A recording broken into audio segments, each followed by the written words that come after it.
Greetings, folks. Chief Meteorologist Chad Merrill. And meteorologist Christian Boatler.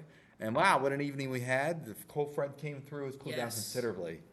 Now, the good news is the winds are starting to diminish a bit. You look back off to the west, we only have 5 to 10 mile an hour winds. But we had some peak gust, 35 to 40 miles an hour. Yeah, we were in the 45 range up in Marlinton. I think it was 46 the last I saw. Yeah. And that has moved east, even east of the nation's capital now. Temperatures in the mid-30s. And remember earlier today, it was in the 60s. 60s. That's a big drop. Not record, but still a big drop. Yeah, speaking of that, we'll talk about how big the drop was compared to historical November temperature trends. But all the rain is to the east, and all those little wind reports are where we had a couple of small limbs come down across the area, centered across the Greenbrier Valley. And like you mentioned, Marlinton had Yes. gust 45 to Yep. 50, and we had even some power outages Yeah, in that yeah. area. Now, the power outages situation's done. Yeah, it should be, yes. Right. Now, here's the first low pressure moving east, but what do we see back towards Chicago? More snow coming in tomorrow and even lower temperatures. It looks like by one of the Great Lakes, 17 degrees below what it was yesterday at this time. Yeah, so here's the forecast tonight. Pretty much clear skies, and if you notice, you go out to your car and the windshield's real foggy. Why? Because we have a colder air mass over a very warm ground. Right. So it's almost like blowing hot air into a pan or something like that, just fogs up the lenses. So you're gonna have a foggy windshield tomorrow morning, temperature down to 32, but wind chill to 27 degrees. Now, largest calendar day November temperature swings. Today, I think when we get to midnight, it'll be about 32-degree Yeah, drop.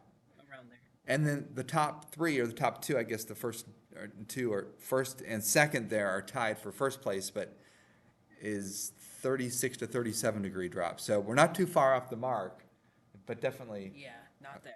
culture shock. So what's going on tomorrow then? So we'll stay in the 30s as we have some sun in the morning, but then the snow starts to roll in after 1:30 in the afternoon and rapid accumulation throughout the day. By the time we hit night, we're probably going to have some snow on the roads until the next morning.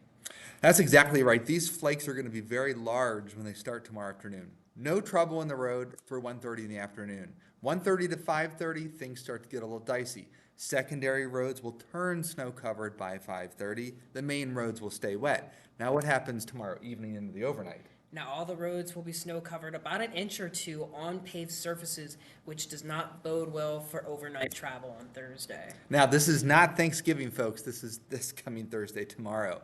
Friday morning, we'll have secondary roads snowy. Main roads will become wet. Now, one thing to keep in mind, there could be a couple school delays. We'll let you know about that, but obviously we're not going to predict which ones. Friday afternoon, though, we're still going to have some rain and some snow out there, but I do think that most of the roads should turn wet Yeah. on Friday afternoon. Sheltered spots a little bit snowy, and then all roads should be wet overnight. Friday, even though we're going to have some rain and wet snow, the pavement temperatures will have a chance to warm up a bit. So it'll look pretty outside, but at least the roads should mostly be wet by that point. And here's the snowfall forecast. We're still targeting 2 to 3 inches of snow across most of I-77, I-64, except for the Greenbrier Valley. We'll have a coating to a half of an inch. 3 to 4 inches, so 4 inches Patterson Mountain, higher elevations. But as we get up towards western Pocahontas County, We'll have about 9 to 10 inches and probably more snow and snowshoe, but we come to expect that, of course, being a famous ski resort. On the western side, we have a coating on the grass off the western side of Route 19 as well. yeah, one thing to keep in mind, the travel forecast for Thursday and Friday is for most of the year, except for western Pocahontas County. Those roads will stay snow covered through this entire event. Yes. Now, if you're going to Friday Night Football, we don't expect any of the games to be canceled. We can't forecast whether they are or not, but I don't think that's going to happen. It's going to be cold, flurries, breezy, 24 degrees, so bundle up in multiple layers. And then the 7-day forecast early next week. Early next week, we go back into the 60s. On Sunday, we get sunny and warm. And then on Monday, we do have a shower possible, but we're back to 60 degrees before we dip all the way back down towards 40 on Tuesday with some flurries in the Pocahontas area, followed by another decent day on Wednesday before Thanksgiving. Yeah, so for Thanksgiving, it does look like a storm is going to bring us rain on Thanksgiving Day, primarily late morning through the afternoon. And behind that, there are all indications that we are going to have an extended period, like a 7-day period of temperatures below average. There's some colder air that's coming off the poles, cross-polar flow, that's going to bring us some colder than average temperatures. That bodes well for the ski resorts, because tomorrow, actually, in the next 2 days, we're going to Winter Place. And they're Right, gonna start yes. to turn the ski guns on, the Snow snow guns. guns on, Snow guns. yeah, by tomorrow night. So this forecast bodes very well for the ski resorts. Question is it going to be sustainable through the middle part of December? And that's something that we are going to monitor.